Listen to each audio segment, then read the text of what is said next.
सभी बच्चों को नमस्कार। पहले तो मेरी तरफ से सभी बच्चों को हैप्पी जन्माष्टमी। इस वाली जन्माष्टमी आपके लिए खुशियाँ लेके आए। आप अपने जीवन में उत्तरोत्तर प्रगति करते रहें, जिस मकसद को लेके आप पढ़ाई कर रहे हैं और मैं आपको जिस मकसद से तैयारी करा रहा हूँ, भगवान आपको उस मकसद में ज़रूर सफल करे। तो बच्चों, आज स्टार्ट करते हैं हम हमारा लेक्चर 7। एक टॉपिक था प्रकाश विद्युत प्रभाव का, जो हम पिछली बार हमने ये टॉपिक छोड़ दिया था और मैंने आपको कहा था कि मैं ये टॉपिक आपको बाद में बताऊंगा। तो आज इस लेक्चर में हम इस टॉपिक के बारे में डिस्कस करेंगे और साथ में श्रोडिंगर तरंग समीकरण के बारे में भी हम यहाँ पे स्टडी करने जा रहे हैं। तो देखिए, स्टार्ट करते हैं प्रकाश विद्युत प्रभाव। प्रकाश विद्युत प्रभाव, जैसा कि नाम से पता लग रहा है, प्रकाश लाइट, विद्युत इलेक्ट्रिसिटी और प्रभाव इफेक्ट फोटो इलेक्ट्रिक इफेक्ट। मतलब क्या होता है यहाँ पे कि कोई भी इंसिडेंट लाइट होती है, कोई भी इंसिडेंट लाइट जब किसी मेटल सरफेस पे जब आपतित होती है, किसी मेटल सरफेस पे आपतित होती है, तो उससे इलेक्ट्रॉन इजेक्ट होते हैं। क्या इजेक्ट होते हैं? उससे इलेक्ट्रॉन इजेक्ट होते हैं, जिसे ही हम क्या कहते हैं? Photo electric effect. ठीक है ना? क्योंकि इन इलेक्ट्रॉन की वजह से क्या होता है, सर्किट में करंट का फ्लो होता है और यहाँ पे एक विक्षेप हमें दिखाई देता है। ठीक है, तो ये जो इलेक्ट्रॉन जिस मेटल की सरफेस से उत्सर्जित होते हैं, ध्यान रखना, वो मेटल कार्य करती है एनोड का, और जिस मेटल की तरफ ये इलेक्ट्रॉन जाते हैं वो मेटल कार्य करती है किसका? कैथोड का। ये चीज़ ध्यान रखने वाली है, एग्जाम के अंदर इस तरीके की चीज़ें भी पूछी जाती हैं। ठीक है, तो ये हो गया फोटो इलेक्ट्रिक इफेक्ट। अब देखिए, फोटो इलेक्ट्रिक इफेक्ट की जो प्रायोगिक व्याख्या की थी, वो प्रायोगिक व्याख्या किसने की थी? वो की थी हर्ट्ज ने।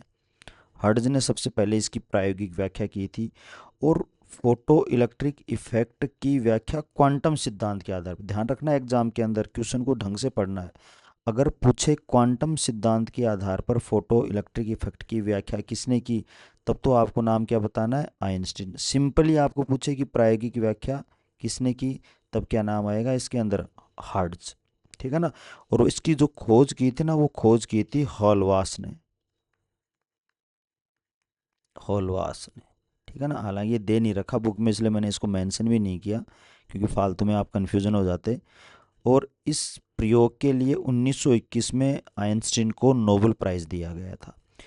तो फोटो इलेक्ट्रिक इफेक्ट में बेसिकली होता क्या है कि जब पोटेशियम, रुबिडियम, सीजियम, जिंक और भी मेटल सरफेस हो सकती हैं, उन पे उपयुक्त आवर्ती का, एक सूटेबल फ्रिक्वेंसी का जब प्रकाश आपतित किया जाता है, डाला जाता है, तो उस मेटल की सरफेस से क्या होता है? इलेक्ट्रॉन निकलने लग जाते हैं, जिसे ही हम क्या कह देते हैं? Photo electric effect. अब फोटो इलेक्ट्रिक इफेक्ट को समझने के लिए हमें कुछ टर्मिनोलॉजी समझनी पड़ेगी। ये टर्मिनोलॉजी ही इम्पोर्टेंट है, इसी के आधार पे फोटो इलेक्ट्रिक इफेक्ट की व्याख्या की जाती है। तो इन टर्मिनोलॉजी को थोड़ा सा ध्यान से समझना, याद करना। बार बार आपको पढ़ोगे ना, तो अपने आप ही चीज़ें आपके क्लियर हो जाएंगी। देखिए, पहली जो टर्मिनोलॉजी है, या जो पहला जो पॉइंट है इसके अंदर, वो क्या है कि जब भी किसी धातु के ऊपर प्रकाश आपतित होता है, जैसे मान लो ये मेटल की सरफेस है और इस पे प्रकाश आपतित होता है, तो तुरंत इलेक्ट्रॉन निकल जाते हैं यहाँ से। तो क्या होता है? धातु की सतह पर प्रकाश के टकराते ही इलेक्ट्रॉन निकलने लग जाते हैं। अर्थात यहाँ कोई समय अंतराल नहीं होता, टाइम लैग नहीं होता। ऐसा नहीं कि प्रकाश गिरा, फिर बीच में कोई टाइम लगा और फिर बाद में क्या निकल रहे हैं? इलेक्ट्रॉन निकल रहे हैं। ऐसा नहीं है, तुरंत प्रकाश गिरा, गिरते ही इलेक्ट्रॉन क्या हो जाएंगे? इजेक्ट हो जाएंगे। मतलब कोई टाइम लैग नहीं होता, समय अंतराल नहीं होता यहाँ पे। ये एक ध्यान रखने वाली बात है। दूसरा, प्रकाश की तीव्रता वो निष्कासित इलेक्ट्रॉन की संख्या के समानुपाती होती है। तीव्रता का मतलब ये होता है कि कितने फोटोन पर सेकंड डाले जा रहे हैं मेटल सरफेस के ऊपर। मेटल सरफेस पे कितने फोटोन पर सेकंड डाले जा रहे हैं, उसको बोलेंगे इंटेंसिटी, तीव्रता। अब तीव्रता जितनी ज़्यादा होगी, निष्कासित इलेक्ट्रॉन की संख्या भी उतनी ज़्यादा होगी। ध्यान रखना, यहाँ क्या दे रखा है? संख्या, निष्कासित इलेक्ट्रॉन की संख्या। देखो, आपको एक चीज़ बताऊं, आप कोई भी सब्जेक्ट पढ़ते हो, सब्जेक्ट में शब्दों के ऊपर गौर करना बहुत ज़रूरी है। हमारे अक्सर एग्जाम में क्वेश्चन गलत क्यों होते हैं, हम शब्दों पे ध्यान नहीं देते। देखो यहाँ पे क्या दे रखी है, संख्या, निष्कासित इलेक्ट्रॉन की संख्या। यहाँ पे निष्कासित इलेक्ट्रॉन की गतिज ऊर्जा भी आएगा बाद में, गतिज ऊर्जा, ठीक है ना। और वो गतिज ऊर्जा इस तीव्रता के ऊपर निर्भर नहीं करती, इसलिए मैंने आपको कहा शब्दों पे ध्यान दो। देखो यहाँ पे क्या दे रखा है, संख्या, नंबर। तीव्रता का मतलब फोटोन पर सेकंड, जितने ज़्यादा फोटोन डालेंगे इलेक्ट्रॉन भी उतने ही क्या होंगे, बाहर निकलेंगे। ये चीज़ आपको क्लियर हो गई। और तीव्रता को किससे रिप्रेजेंट करते हैं, आई से। ठीक है, नेक्स्ट जो पॉइंट है वो क्या है, दहली आवर्ती। इसको बोलते हैं थ्रेश होल्ड फ्रिक्वेंसी। अब देखो दहली आवर्ती क्या होती है, देखो पहले तो नीचे एक डायग्राम बनाया है मैंने आपके लिए कि आपतित जो प्रकाश होता है, ये आपतित प्रकाश है। आपतित प्रकाश होता है, इसकी एक न्यूनतम आवर्ती ली जाए। आपतित प्रकाश की एक न्यूनतम आवर्ती मतलब इतनी आवर्ती तो चाहिए ही चाहिए हमें, जो धातु के अंदर से इलेक्ट्रॉन को निकाल कर कहाँ पे लेके आ जाए, सरफेस पे। ये क्या है, सतह। इस सतह पे इलेक्ट्रॉन को निकाल के लेके आ जाए तो उस आवर्ती को हम बोलेंगे दहली आवर्ती। अब फिर देखिए यहाँ पर, देखो यहाँ इलेक्ट्रॉन सतह पर आ चुका है, लेकिन सतह से बाहर अभी नहीं निकला है। सतह पर आ चुका है लेकिन सतह से बाहर नहीं निकला है। तो दहली आवर्ती क्या करती है, दहली आवर्ती सिर्फ इलेक्ट्रॉन को धातु के अंदर से निकाल के कहाँ पे ले आती है, सतह पर ले आती है। अभी फोटो इलेक्ट्रिक इफेक्ट नहीं हुआ, इसे हम बोलते हैं zero photo electric effect. Complete photo electric effect कब होगा, जब ये इलेक्ट्रॉन यहाँ से निकल जाएगा, बाहर निकलेगा, तभी तो कैथोड के ऊपर जाएगा ना। भाई एनोड से तो निकल गया, ठीक है, सतह के ऊपर आ गया, मेटल की सतह पे आ गया, लेकिन अभी कैथोड तक वो नहीं गया है। ठीक है ना, जब तक कैथोड पे नहीं जाएगा करंट का फ्लो नहीं होगा, तो फिर किस बात का फोटो इलेक्ट्रिक इफेक्ट। तो दहली आवर्ती, आवर्ती में ध्यान रखना न्यूनतम आवर्ती। देखो मैंने इसको हाईलाइट कर दिया इसीलिए पहले ही, ताकि आप जब ये अपने नोट्स पढ़ोगे ऐप के अंदर, जब आप जाओगे और नोट्स वाले सेक्शन में जब जाओगे ना, तो वहाँ पे जब आप नोट्स को रीड करोगे तो आपको पता लग जाएगा कि हाईलाइट कर रखा है न्यूनतम आवर्ती, तो ये ध्यान रखना है। और जो ये न्यूनतम आवर्ती या दहली आवर्ती है, ये धातु की प्रकृति पर निर्भर करती है। सीधी सी बात है, ऐसी कोई मेटल हो जो आसानी से इलेक्ट्रॉन दे दे तो उसकी जो दहली आवर्ती है वो अलग होगी। जो बड़ी मुश्किल से इलेक्ट्रॉन दे उसकी दहली आवर्ती अलग होगी, है ना। इलेक्ट्रॉन निकालने का गुण, आयनाइजेशन पोटेंशियल हम पढ़ते हैं, अभी पढ़ेंगे, अब आगे इनऑर्गेनिक केमिस्ट्री भी स्टडी करेंगे बहुत अच्छे से, तब आपको वहाँ पे समझाऊंगा मैं। नेक्स्ट जो पॉइंट है वो है दहली तरंग दैर्ध्य। जिस तरीके से आवर्ती की बात की, आवर्ती में हमने बात की थी न्यूनतम आवर्ती की। किसकी बात की थी, न्यूनतम आवर्ती की बात की। तो आपको पता है आवर्ती और तरंग दैर्ध्य एक दूसरे के उल्टे होते हैं, आवर्ती और तरंग दैर्ध्य। ठीक है, उल्टे कैसे होते हैं, ई बराबर एच न्यू और एच सी बाई लेमडा। तो देखो आवर्ती और तरंग दैर्ध्य एक दूसरे के उल्टे, तो वहाँ पे जब हमने न्यूनतम आवर्ती शब्द काम में लिया, तो यहाँ पे हम तरंग दैर्ध्य के लिए क्या काम में लेंगे, अधिकतम तरंग दैर्ध्य शब्द काम में लेंगे। तो देखो यहाँ पे क्या लिख रहा है, अधिकतम तरंग दैर्ध्य। तो आपको उल्टा करना है, इसको मैंने हाईलाइट नहीं किया ताकि आप कंफ्यूज नहीं हो। ठीक है ना, वहाँ पे न्यूनतम है तो यहाँ पे अपने आप ही अधिकतम हो जाएगा। ये चीज़ अंडरस्टूड है, इसमें कोई कन्फ्यूजन नहीं है। ठीक है ना, ये आपको ध्यान रखना है। तो लेमडा मैक्स का मतलब क्या हो गया, आपतित प्रकाश की अधिकतम तरंग दैर्ध्य। इतनी तरंग दैर्ध्य तो हुई। अधिकतम तरंग दैर्ध्य जो धातु में से इलेक्ट्रॉन को निकालकर सतह पर ले आए। ठीक है ना, फिर आपको बताया तरंग दैर्ध्य का मान अगर ज़्यादा होगा तो आवर्ती का मान क्या हो जाएगा, कम। और अपन आवर्ती ले रहे हैं यहाँ पर न्यूनतम आवर्ती, तो उसके संगत जो तरंग दैर्ध्य वो क्या हो जाएगी, अधिकतम हो जाएगी। नेक्स्ट जो पॉइंट है वो है कार्यफलन। कार्यफलन को रिप्रेजेंट किया जाता है फाई से। आपके एनसीईआरटी की बुक में उसको डब्लू नोट से भी रिप्रेजेंट किया गया है बहुत सारी बुक्स में, और जो फिजिक्स की जो बुक हैं उसके अंदर फाई से रिप्रेजेंट किया जाता है। इसको बोलते हैं कार्यफलन या दहली ऊर्जा। तो ये क्या होती है, वही अगेन वह न्यूनतम ऊर्जा। देखो ई बराबर एच न्यू, तो आवर्ती में न्यूनतम वर्ड लिया तो ऊर्जा में भी क्या लेंगे, वर्ड न्यूनतम, क्योंकि दोनों एक दूसरे के क्या हैं, प्रोपोर्शनल। तो देखो बिल्कुल सीक्वेंस है। देखो सब्जेक्ट पढ़ने का आनंद कब आता है, जब सीक्वेंस बनती है। तो देखो बिल्कुल सीक्वेंस जब आपकी बनेगी ना, तो किसी भी टाइप का कोई भी कन्फ्यूजन आपको नहीं रहेगा। तो यहाँ पे न्यूनतम क्यों आया शब्द, ये मैंने आपको बता दिया। ठीक है ना, धातु के अंदर से इलेक्ट्रॉन को निकाल कर सतह पर ले आए तो वो क्या कहलाएगा, दहली ऊर्जा। तो देखो तीनों में क्या हो रहा था, दहली आवर्ती, ठीक है, दहली तरंग दैर्ध्य और ये वर्क फंक्शन, तीनों में क्या हो रहा है, इलेक्ट्रॉन निकाल कर सतह पर लाया जा रहा है। ठीक है, अब देखिए आगे, निष्कासित इलेक्ट्रॉन की गतिज ऊर्जा का मान, इलेक्ट्रॉन सतह पे आ गया, अब इस सतह के ऊपर इलेक्ट्रॉन आने के बाद में इस इलेक्ट्रॉन को बाहर भी तो निकालना पड़ेगा ना फोटो इलेक्ट्रिक इफेक्ट करने के लिए। तो इस इलेक्ट्रॉन की कोई ना कोई क्या होगी, गतिज ऊर्जा, या इसको गतिज ऊर्जा प्रोवाइड करनी पड़ेगी ताकि ये बाहर जा सके। तो निष्कासित इलेक्ट्रॉन की गतिज ऊर्जा का मान आपतित प्रकाश की आवर्ती तथा धातु की प्रकृति पर निर्भर करता है। ध्यान रखना, किस पर निर्भर करता है, आवर्ती पर निर्भर करता है तथा धातु की प्रकृति पर निर्भर करता है। आवर्ती और प्रकृति, आवर्ती और प्रकृति दोनों पर निर्भर करता है, लेकिन तीव्रता पर निर्भर नहीं करता। तीव्रता पर निर्भर नहीं करता, तीव्रता का मतलब number of photons per second, यूं मान लो आप तो, ठीक है ना। मैंने कहा था तीव्रता क्या होती है, संख्या होती है, संख्या, ठीक है ना, उस संख्या के ऊपर निर्भर नहीं करता। ठीक है, तीव्रता का मतलब आप समझ गए होंगे, तीव्रता कुछ नहीं होती है, सिर्फ और सिर्फ क्या होती है कि नंबर ऑफ फोटोन कितने डाले गए हैं मेटल सरफेस के ऊपर, तो उसके ऊपर कभी भी गतिज ऊर्जा निर्भर नहीं करती। मान लो एक चीज सपोज करो आप कि किसी मेटल सरफेस के ऊपर एक न्यूनतम फ्रिक्वेंसी की ज़रूरत हमें है, ठीक है, उससे कम फ्रिक्वेंसी के फोटोन कितने भी डाल दो आप, क्या इलेक्ट्रॉन बाहर निकल सकता है, नहीं निकल सकता। इसलिए हमने कहा है कि हमें संख्या से मतलब नहीं है, संख्या कितनी भी हो सकती है, हमें प्रभावी आवर्ती से मतलब है, ठीक है ना, आवर्ती या ऊर्जा से मतलब है। अब कम ऊर्जा के कितने ही फोटोन डाल दो, क्या फर्क पड़ रहा है, इलेक्ट्रॉन बाहर निकलेगा ही नहीं, ठीक है ना। तो संख्या मैटर नहीं करती, क्वालिटी मैटर करती है, किस क्वालिटी का फोटोन हम उस पर डाल रहे हैं, मेटल सरफेस के ऊपर डाल रहे हैं, ठीक है ना। तो ये चीज़ है। आपकी क्या है ये, काइनेटिक एनर्जी का मान उसकी तीव्रता पर निर्भर नहीं करता, बल्कि किस पर निर्भर करता है, आवर्ती पर निर्भर करता है। ये बहुत ही इंपॉर्टेंट पॉइंट है, बहुत एग्जाम में पूछा जाता है, इसको याद रखना।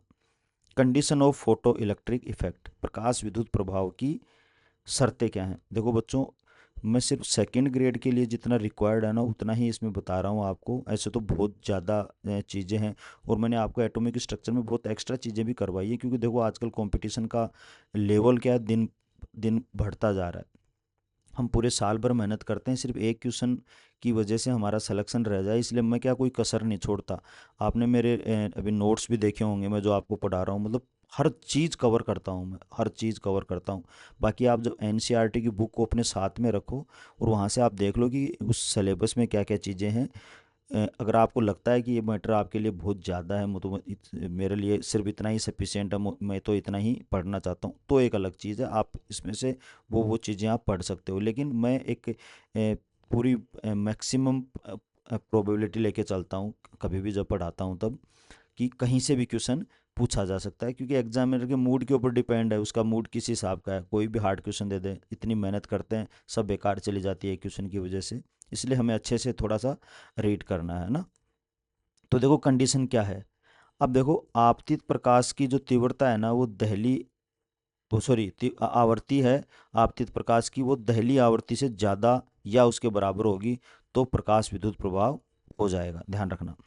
इसी तरीके से यदि दहली तरंग दैर्ध्य का मान, किसका मान, ये दहली तरंग दैर्ध्य का मान यदि आपतित प्रकाश की तरंग दैर्ध्य से क्या है, ज़्यादा है या उसके बराबर है, तो भी प्रकाश विद्युत प्रभाव हो जाएगा।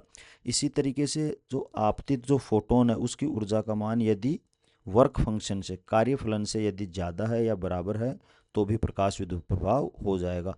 इनके अलावा कोई भी कंडीशन आपको ऑप्शन में नज़र आती है ना, तो प्रकाश विद्युत प्रभाव नहीं होगा।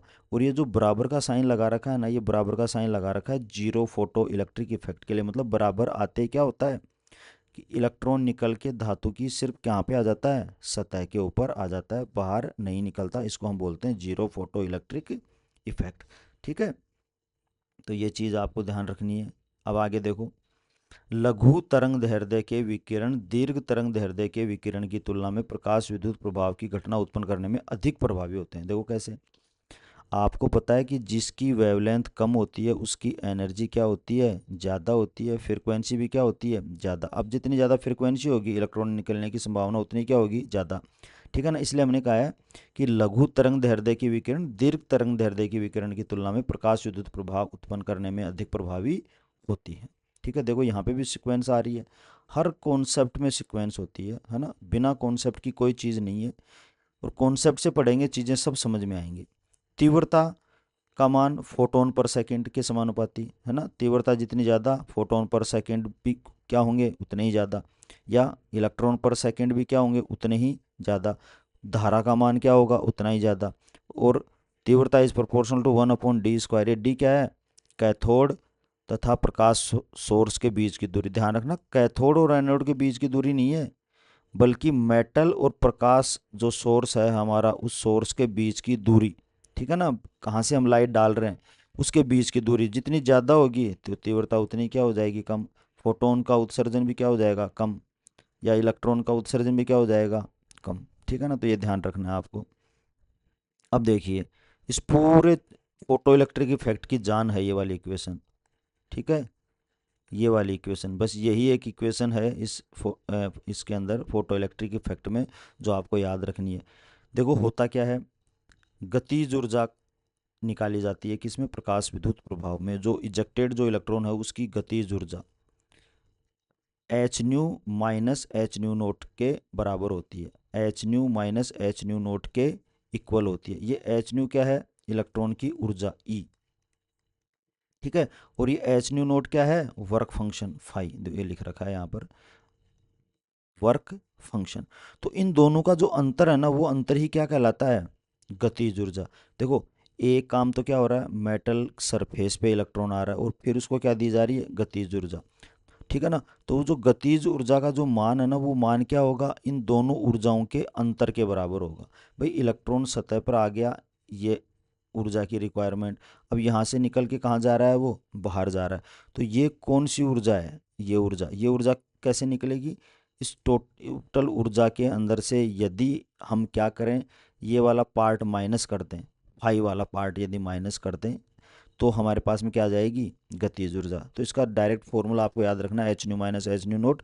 गतिज ऊर्जा होती है हाफ एम वी स्क्वायर, और एम ई क्या है यहाँ पे, इलेक्ट्रॉन का मास, वी क्या है, इलेक्ट्रॉन की वेलोसिटी, एच कॉमन ले लिया तो न्यू माइनस न्यू नोट। इसको बोलते हैं आइंस्टीन फोटो इलेक्ट्रिक इफेक्ट की इक्वेशन। ठीक है, इस पे से न्यूमेरिकल क्वेश्चन बनते हैं, आपको डायरेक्ट या तो गतिज ऊर्जा दे देगा, ठीक है, इसमें से न्यू और न्यू नोट में से कोई वैल्यू आपको दे देगा। ठीक है, और एच आपको मालूम ही है, 6.62 गुणा 10⁻⁻34 जूल इंटू सेकेंड। ठीक है ना, यहाँ पे इलेक्ट्रॉन वोल्ट में रखा जाता है, ध्यान रखना। तो हम इसको चेंज कर लेंगे, जो कन्वर्जन फैक्टर आपको बता रखा है उससे। अब देखो एक पॉइंट ये ध्यान रखना है आपको कि पोटेशियम और silicon photo electric effect visible light में शो करते हैं, लेकिन जो जिंक है ना वो विजिबल लाइट में शो नहीं करता, बल्कि किस में शो करता है, यूवी लाइट में। ये आप ध्यान रख लेना। अब देखिए कुछ डायरेक्ट फॉर्मूले, ये आपकी बुक में नहीं है, ध्यान रखना, सेकंड ग्रेड की बुक में नहीं है, लेकिन ऊपर वाले जो क्वेश्चन है ना, वो क्वेश्चन इससे क्या बहुत जल्दी सोल्व हो जाएंगे, आपको कैलकुलेशन नहीं करनी पड़ेगी। एच की वैल्यू से झंझट खत्म हो जाएगा आपका, प्रकाश का वेग है उससे आपका झंझट खत्म हो जाएगा। ठीक है ना, उन सबको सोल्व करके मैंने डायरेक्ट इक्वेशन बना ली। ये इक्वेशन याद कर लेना, बहुत सिंपल है। देखो काइन अधिकतम गतिज ऊर्जा यदि पूछे आपसे, और आपको यदि तरंग दैर्ध्य का मान दे दे, आपतित प्रकाश की तरंग दैर्ध्य का मान दे दे, साथ में वर्क फंक्शन दे दे, सभी जो पद हैं वो किस में रखने हैं हमें, इलेक्ट्रॉन वोल्ट के अंदर। तो देखो 1/2 अपॉन लेमडा, ये किस में है, एंगस्ट्रम में। तो आपका अधिकतम गतिज ऊर्जा का मान डायरेक्ट आ जाएगा। ठीक है, इसी तरीके से यदि आपको वर्क फंक्शन निकालना हो, ठीक है, वर्क फंक्शन निकालना हो तो 1/2 अपॉन लेमडा नोट, ये एंगस्ट्रॉम के अंदर आ जाएगा आपका। ये लेमडा नोट किसके लिए है, एच न्यू नोट वाले के लिए। ठीक है ना, उस केस के अंदर। ठीक है, तो यहाँ पे आ गया लेमडा नोट। और लेमडा नोट क्या होता है, ये अभी मैंने आपको ऊपर बताया, वर्क फंक्शन के साथ में जो आपकी जो फ्रिक्वेंसी आती है उसको हम बोलते हैं new note, Delhi frequency, Delhi तरंग दैर्ध्य, वो सॉरी दहली आवर्ती, है ना। इस दहली आवर्ती के संगत जो आवर्ती आएगी न्यू सी बाई लेमडा, ये नोट। ठीक है, तो ये हो जाएगी हमारी दहली तरंग दैर्ध्य, जिसको हमने लेमडा मैक्स भी बोला था। इसको क्या बोला था हमने, लेमडा मैक्स। तो ये एक तरीके से क्या है, लेमडा मैक्स ही है, ये आपको ध्यान रखना है, ठीक है ना, कंफ्यूज नहीं होना है। इसी तरीके से वेलोसिटी निकालनी है तो 6 × 10⁵ और अंडर रूट में काइनेटिक एनर्जी मैक्सिमम, ठीक है ना, काइनेटिक एनर्जी इलेक्ट्रॉन वोल्ट में ले लेना, और ये आंसर आप किस में आ जाएगा, मीटर पर सेकेंड में। तो देखिए इसके ऊपर 2 क्वेश्चन बना के दे रखे हैं, ये मैंने अपनी कॉपी में से लिए हैं यहाँ पर। 3500 एंगस्ट्रॉम तरंग दैर्ध्य का एक फोटोन किसी धात्विक सतह से टकराता है, यदि धातु का कार्यफलन, कोई फाई की मान दे रखा है, तो फोटोन की ऊर्जा ज्ञात करनी है, उत्सर्जित इलेक्ट्रॉन की गतिज ऊर्जा और उत्सर्जित इलेक्ट्रॉन का वेग ज्ञात करना। ध्यान रखना आपको एग्जाम में एक ही पूछेगा। ये तो मैंने अपनी क्या है बीएससी की बुक में से ये क्वेश्चन यूं के यूं उतार रखे हैं, तो वहाँ पे आपको पता है लंबे सब्जेक्टिव क्वेश्चन है तो उस तरीके से दे रखा है, लेकिन आपको तो एग्जाम में एक ही पूछेगा, या तो ये पूछेगा या फिर ये पूछेगा या फिर ये पूछ लेगा। तो फोटोन की ऊर्जा तो आप डायरेक्ट निकाल सकते हो, ई बराबर एच न्यू से न्यू बराबर क्या हो जाएगा, सी बाई लेमडा। अब देखो यहाँ पे डायरेक्ट सोल्व करने के लिए 1 2 का 4 00 अपॉन, अब ये 3500 कहाँ से आया है, ये 3500, ये देखो ये तरंग दैर्ध्य दे रखी है यहाँ पर एंगस्ट्रॉम में, तो अपने को चेंज करने की ज़रूरत ही नहीं है। 1 2 का 4 00 में 3500 का भाग दो आप तो डायरेक्ट, अब देखो कितना आसान हो गया इसको सोल्व करना, 3.54 इलेक्ट्रॉन वोल्ट, ठीक है। नहीं तो आपको एच की वैल्यू रखनी पड़ती 6.62 × 10⁻³ जूल इंटू सेकेंड, फिर उसको इलेक्ट्रॉन वोल्ट में चेंज करते, फिर इसको सेंटीमीटर पर सेकेंड में चेंज करते सीजीएस के लिए, है ना, 3 × 10⁸ मीटर पर सेकेंड में चेंज करके फिर इसको एंगस्ट्रॉम से करते, तो काफ़ी टाइम लगता है, इसलिए इससे अपना डायरेक्ट आंसर आएगा। ऐसे ही काइनेटिक एनर्जी निकालनी है तो भी काइनेटिक एनर्जी का तो ऊपर फॉर्मूला बताया है ये वाला, काइनेटिक एनर्जी बराबर एच न्यू माइनस फाइव, इस फाइव की जगह पे क्या था, एच न्यू नोट, तो फाइव लिखा है डायरेक्ट क्योंकि हमें एक सीधा कार्यफलन दे रखा है, और एच न्यू की वैल्यू हमने यहाँ से निकाल ली 3.54 माइनस 1.98 ये वाली, और डायरेक्ट क्या आ गया 1.56 इलेक्ट्रॉन वोल्ट, आंसर आ गया। अब हमें वेलोसिटी निकालनी है, तो वेलोसिटी के लिए 6 × 10⁵ काइनेटिक एनर्जी, और काइनेटिक एनर्जी कितनी आई 1.56 यहाँ से, तो हमारा डायरेक्ट क्या आ गया, आंसर आ गया। इस तरीके से आप जल्दी से फटाफट सोल्व कर सकते हैं। देखो एग्ज़ाम के अंदर समय का खेल होता है, बस जिसने समय का सदुपयोग कर लिया अपने ट्रिक्स के द्वारा उसी का सिलेक्शन हो जाता है, ठीक है। तो इसलिए थोड़ा सा मैंने इसको शॉर्टकट करवा दिया आपको। अब एक है क्वेश्चन, एक धातु के लिए कार्यफलन का मान 2.2 इलेक्ट्रॉन वोल्ट, मतलब फाई का मान दे रखा है, प्रकाश विद्युत उत्सर्जन के लिए दहली तरंग दैर्ध्य का मान मतलब लेमडा नोट। देखो यहाँ पे लेमडा मैक्स और लेमडा नोट ध्यान रखना एक ही बात है, ठीक है ना। लेमडा नोट, तो लेमडा नोट निकालना है तो 1 2 का 4 00, और साथ में आपका ये क्या आ गया यहाँ पर कार्यफलन आ गया 2.2 इलेक्ट्रॉन वोल्ट, और ये आपका डायरेक्ट ही क्या आ गया, आंसर आ गया। तो इस तरीके से क्या है ना, आप चीज़ों को जल्दी सोल्व कर सकते हो। तो ये 2 क्वेश्चन थे। अब जो नेक्स्ट टॉपिक है वो नेक्स्ट टॉपिक है श्रोडिंजर तरंग समीकरण। ध्यान रखना श्रोडिंजर तरंग समीकरण 1926 में दी गई थी इरविन श्रोडिंजर के द्वारा, और इनको 1933 में इस कार्य के लिए नोबेल प्राइज़ भी दिया गया था। और ये एक 3D मॉडल है, ध्यान रखना क्या है, 3D मॉडल। बोहर मॉडल कैसा था, 2D मॉडल या फ्लैट मॉडल जिसको हमने कहा था। ये 3 डायमेंशनल वे के अंदर, स्पेस के अंदर इलेक्ट्रॉन की गति को बताता है, ठीक है ना, वो किस तरीके से न्यूक्लियस के चारों तरफ गति करता है उसको बताता है। यहाँ पे भी हमने बहुत ही कंसाइज तरीके से श्रोडिंजर समीकरण को समझाने की कोशिश की है, क्योंकि ऐसे तो बहुत डिटेल में बहुत बड़ी पूरी यूनिट होती है इसके ऊपर, लेकिन सिर्फ हमारी एग्ज़ाम के उद्देश्य से जो इम्पोर्टेंट है वो पार्ट मैंने यहाँ पे रखा है, किस तरीके से क्या क्वेश्चन पूछे जाते हैं वो भी मैं आपको यहाँ पे बताऊँगा। तो इरविन श्रोडिंजर ने क्या, क्वांटम मैकेनिक्स इसने विकसित की। क्वांटम मैकेनिक्स में होता क्या है, जहाँ पे द्रव्य जो कण होता है उस द्रव्य कण की तरंग प्रकृति और कण प्रकृति दोनों को साथ लेके अध्ययन किया जाता है, तो हम उसको बोलते हैं क्वांटम यांत्रिकी। तो द्रव्य के दोहरे व्यवहार को ध्यान में रख कर विकसित किए गए विज्ञान को हम क्या कह देते हैं, क्वांटम यांत्रिकी। ध्यान रखना दोनों चीज़ें आती हैं उसमें, कण भी आता है और तरंग भी आता है। इससे पहले जितने भी प्रयोग थे उन प्रयोगों में क्या हो रहा था, कोई कण के साथ प्रयोग कर रहा था मानते हुए, कोई तरंग के साथ, इसीलिए उनके रिजल्ट सही नहीं आ रहे थे, है ना। तो लेकिन क्वांटम यांत्रिकी में क्या होता है, कण और तरंग दोनों को एक साथ माना जाता है, ड्यूल नेचर होती है, जैसा कि डी ब्रोगली ने बताया था।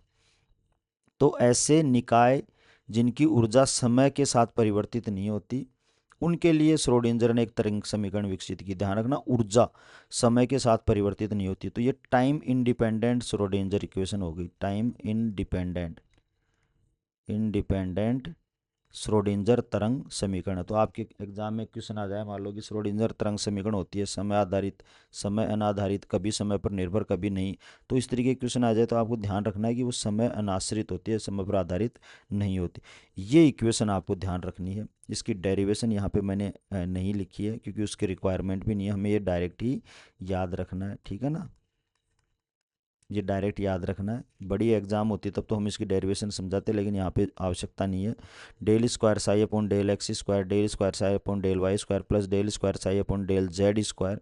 ये एक्स वाई और जेड तीनों एक्सिस आ गए, इसलिए मैंने कहा ना 3 डायमेंशनल होती है ये।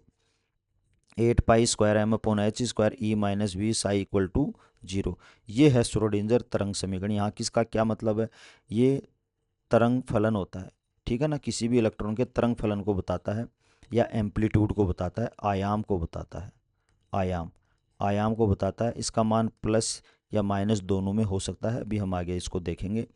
एम इलेक्ट्रॉन का मास हो गया, एच प्लांक नियतांक है, ई इलेक्ट्रॉन की कुल ऊर्जा इलेक्ट्रॉन की कुल ऊर्जा होती है, जैसा कि बोर मॉडल में भी हमने कैलकुलेट किया था, ठीक है ना। -13.6 into z square upon n square electron volt, ठीक है। तो वो ऊर्जा, और ये है स्थितिज ऊर्जा। कौन सी ऊर्जा है ये, स्थितिज ऊर्जा, और साई इक्वल टू 0। अब देखो क्या होता है, इसके अंदर जो चीज़ कॉमन आ रही है उसको कॉमन ले लो। देखो क्या कॉमन आ रहा है, यहाँ पर साई कॉमन आ रहा है, तीनों में से साई को ले लिया कॉमन, ठीक है।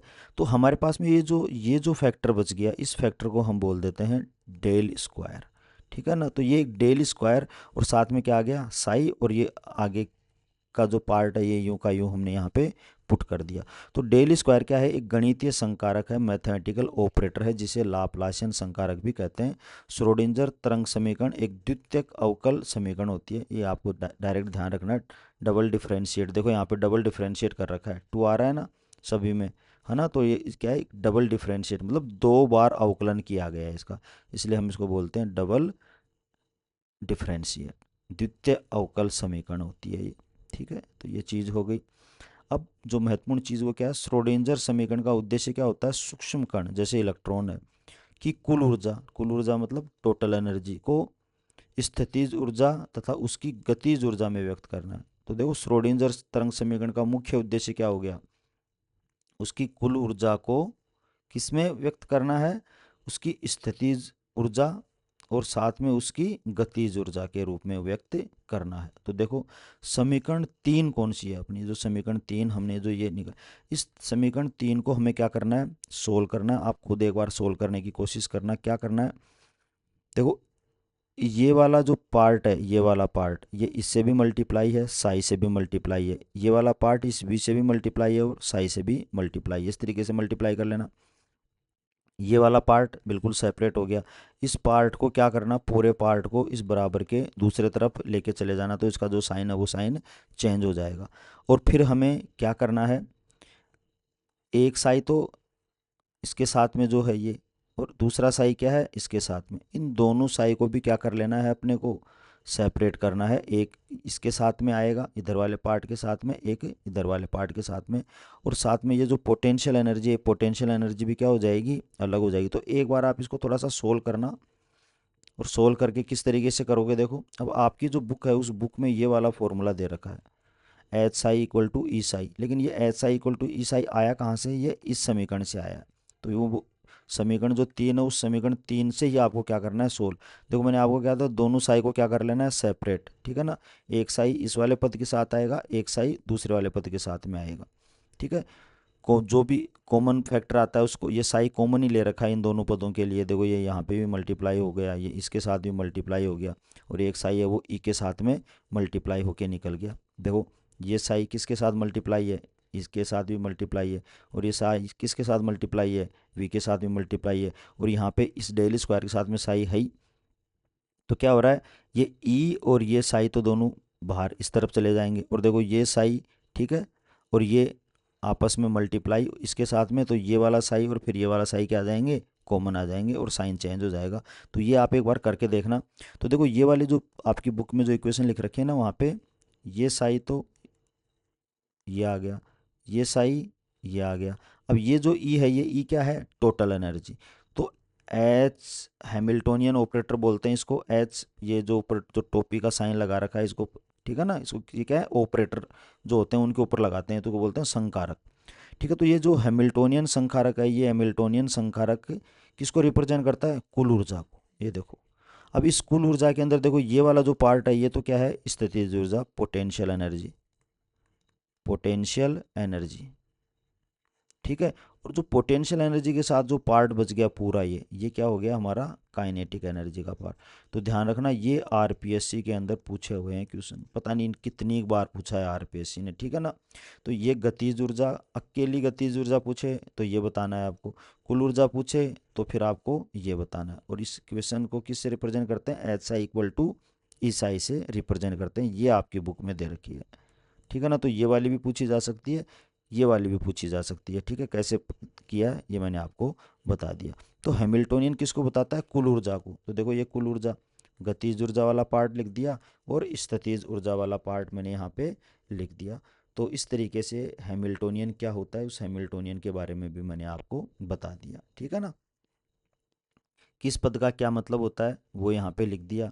ठीक है, तो ये आप देख लेना, लाप्लासियन ऑपरेटर। अब देखो साई क्या होता है, साई किसी भी तरंग के आयाम को व्यक्त करता है, ये भी आरपीएससी में आया हुआ है क्वेश्चन। ठीक है ना, किसको बताता है, आयाम, एम्पलीट्यूड को बताता है। देखो कैसे, जैसे ये एक तरंग आ रही है इस तरीके से, तो देखो तरंग की जो मैक्सिमम हाइट होती है वही तो आयाम होता है, तो इसको हमने रिप्रेजेंट कर दिया साई से। तो नीचे आ रहा है तो ये भी क्या हो गया, साई, क्योंकि ये भी एम्पलीट्यूड है। तो देखो यहाँ से अपने आप ही पता लग गया कि इसका मान प्लस में भी हो सकता है और माइनस में भी हो सकता है। तो देखो नोट याद रखना आपको, एक परमाणु में उपस्थित इलेक्ट्रॉन के बारे में सही जानकारियाँ उसके तरंग फलन से होती हैं। किसी भी परमाणु में कोई इलेक्ट्रॉन कहाँ पर है उसके बारे में जो एग्जैक्ट जो अपने को इन्फॉर्मेशन मिलती है वो किससे मिलती है, तरंग फलन से। ठीक है, तो ये तरंग फलन होता है। अब इस तरंग फलन का जो स्क्वायर आपको बताइए, साई की कोई भी भौतिक सार्थकता नहीं होती, फिजिकल सिग्निफिकेंस नहीं होता, लेकिन साई स्क्वायर का क्या होता है, फिजिकल सिग्निफिकेंस होता है।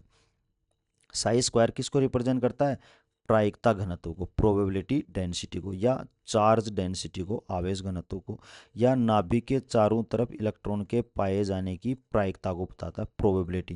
देखो ये जो प्रायिकता शब्द आया था ना, ये प्रायिकता शब्द, इसका प्रयोग सबसे पहले हेजनबर्ग ने किया था, ये ध्यान रखना आप। ठीक है ना, प्रोबेबिलिटी को बताता है।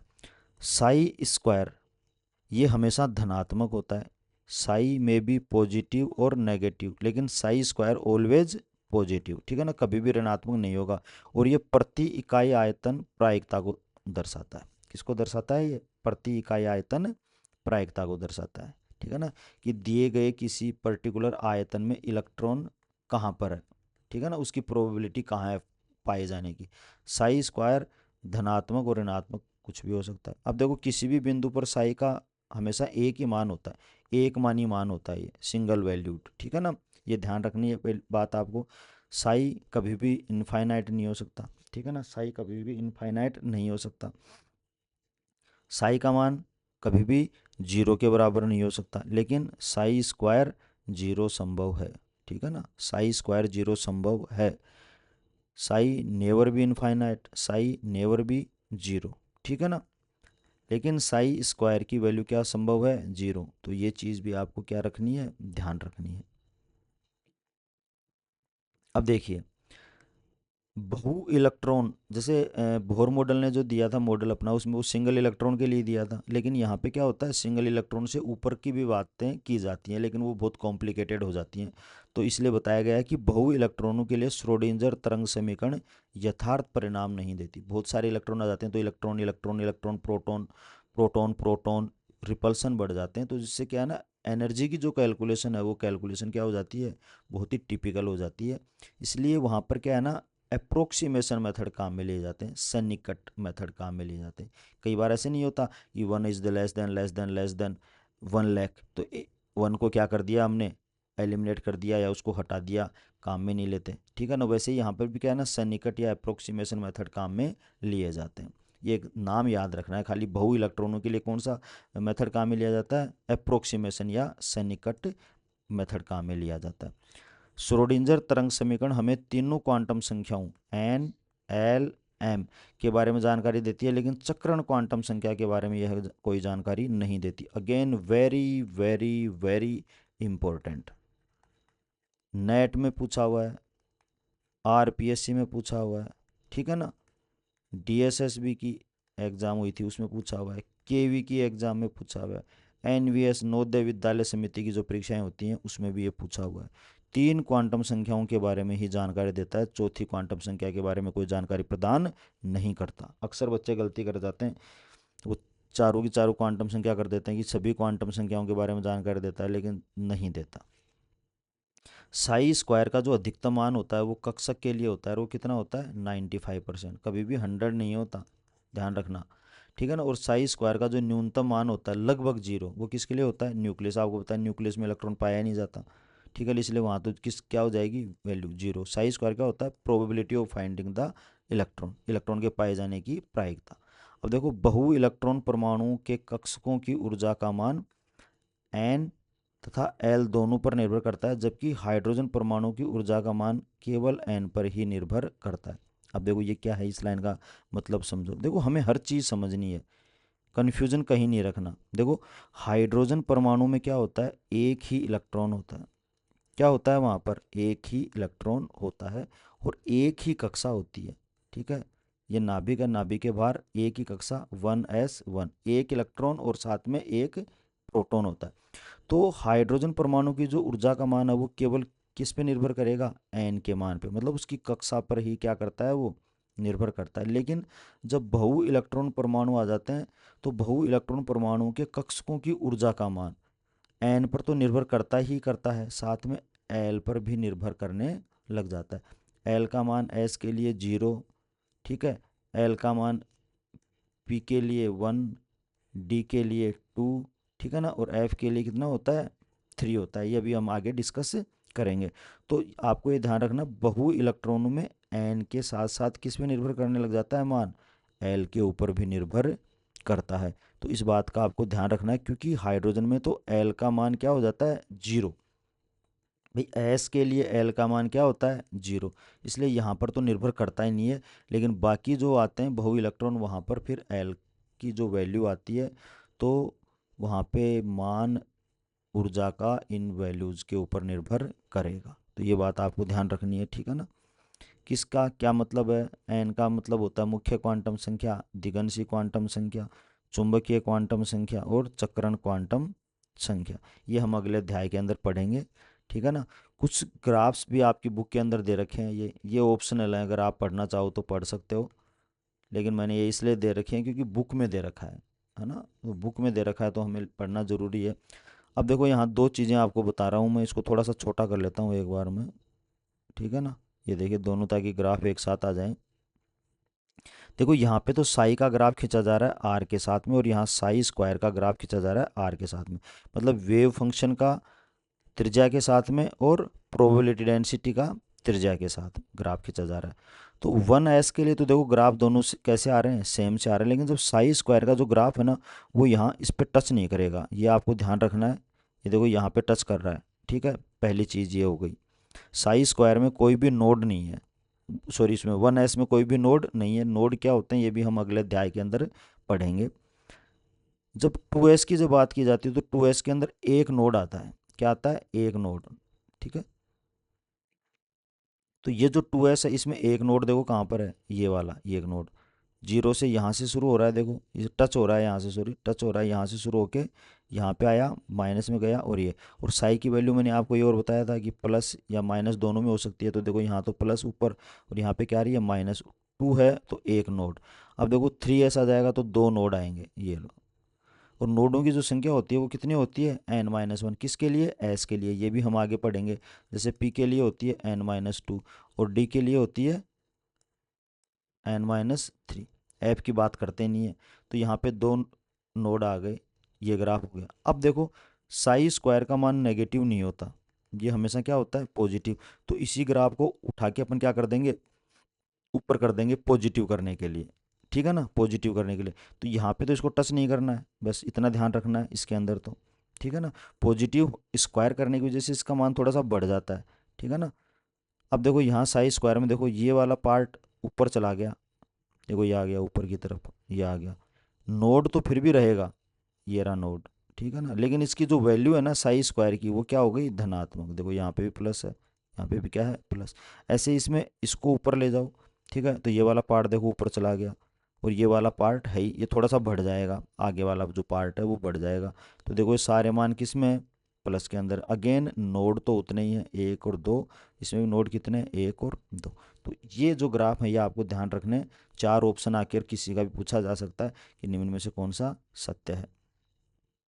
अब हमारा जो लेक्चर नंबर 8 होगा, वो लेक्चर 8 क्वांटम संख्याओं से रिलेटेड और जो अन्य जो टर्मिनोलॉजी है हमारी, आइसोबार है, आइसोटोन है, उनके ऊपर बेस्ड होगी। इलेक्ट्रॉनिक जो कॉन्फ़िगरेशन है उसके ऊपर बेस्ड होगी। इस लेक्चर के अंदर हम ये आपकी एटॉमिक स्ट्रक्चर कंप्लीट करवा देंगे। तो आई होप आपको चीज़ें समझ में आ रही होंगी। अगर कुछ भी चीज़ें अगर आपको समझ में नहीं आ रही तो आप डायरेक्ट हमें फ़ोन करके भी बता सकते हैं। और हमारा जो टेलीग्राम चैनल है उस टेलीग्राम चैनल को भी आप फॉलो कर लीजिए, कैमवेव के नाम से टेलीग्राम चैनल है। उस पे भी आप हमें मैसेज कर सकते हैं, अपनी जो क्वेरी है वो पूछ सकते हैं। दिसंबर 2025 तक हम आपका ये सिलेबस कंप्लीट कर देंगे, ये हमारी डेडलाइन है, और निश्चित रूप से कर देंगे, इसमें कोई दो राय नहीं है। तो आज के लिए बस इतना ही, मिलते हैं अगली क्लास में, तब तक के लिए धन्यवाद।